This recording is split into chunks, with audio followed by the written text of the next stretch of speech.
প্রিয় দর্শক, আসসালামু আলাইকুম। আশা করি আপনারা ভালো আছেন। আলহামদুলিল্লাহ আমরা ভালো আছি। আমাদের মাঝে আজও উপস্থিত মোহাম্মদ ইয়াসিন শেখ স্যার, কেমন আছেন? আসসালামু আলাইকুম। আলহামদুলিল্লাহ আমি ভালো আছি। মিস জান্নাত, আপনি কেমন আছেন? আলহামদুলিল্লাহ আমরা ভালো আছি। দর্শকদের জানাই আমার পক্ষ থেকে সালাম, শুভেচ্ছা, অভিনন্দন। আমাদের ভিডিও দেখে গোপালগঞ্জ থেকে একটা ভাই কমেন্ট করছে। সে ভাইটার নাম হলো হৃদয় মোহাম্মদ বাপ্পি।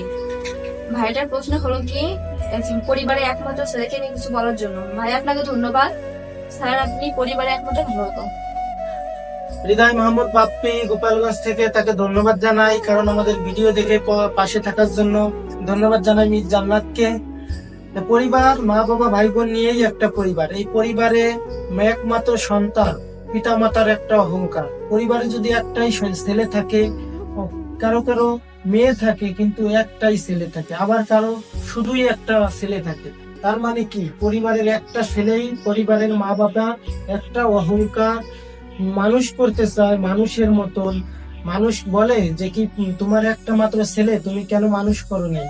আর ওই পরিবারের একমাত্র সন্তানেরও দায়িত্ব থাকে যে আমি একমাত্র ছেলে, আমার পরিবারের উপরে আমার অনেক দায়িত্ব, আমার অনেক কর্তব্য, কিভাবে কি করতে হবে না করতে হবে। পা ফেললেও একটা পা ফেলাবো, সামনে এগিয়ে যাব, কিভাবে যাব, এই নিয়ে চিন্তা ভাবনা অনেক কিছু থাকে। কারণ পরিবারের একমাত্র ছেলে মানেই একটা বোঝা।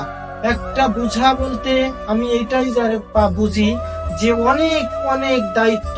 এতটা দায়িত্ব, এত দায়িত্ব মিস জান্নাত, আপনি হয়তো জানেন না যে পরিবারের একমাত্র সন্তান অনেক দায়িত্ব নিয়ে চলে। তার মনের ভিতরে অনেক কষ্ট থাকে, তার পাশে দাঁড়ানোর মতনও কেউ থাকে না, তার ভাই থাকে না, তার বোনরা থাকলে থাকতে পারে হয়তো, কিন্তু তার একটা ভাই নেই। তার এমন ভাবে চলতে হবে, এমন ভাবে কথা বলতে হবে, তার এমন ভাবে মলিনতা থাকবে, মুখে মধু রাখতে হবে, নয়ন ঘুরিয়া তাকাতে হবে, মানে সব জায়গায় তার একটা সবকিছু থাকবে, এমন ভাবে থাকবে যে আমি পরিবারের একমাত্র সন্তান, আমি সমাজের মুখ উজ্জ্বল করব, কোন ভাবে আমি চলবো, কোন ভাবে কি করব, কেউ যাতে আমাকে নিয়ে কুটু কথা বলতে না পারে। কিন্তু এই সমাজে তো পিছে লোক কিছু বলে, এমন তো আছে। তাই বলে কি আমরা চুপ থাকবো? আমরা চুপ থাকবো না, এটাই আমাদের উচিত। কারণ পরিবারের একমাত্র সন্তানের অনেক দায়িত্ব।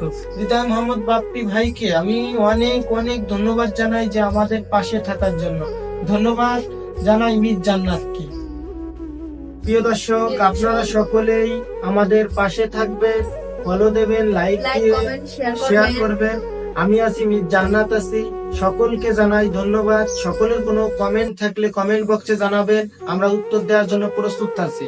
আসসালামু আলাইকুম। পরবর্তীতে আপনার সাথে আবার দেখা হবে।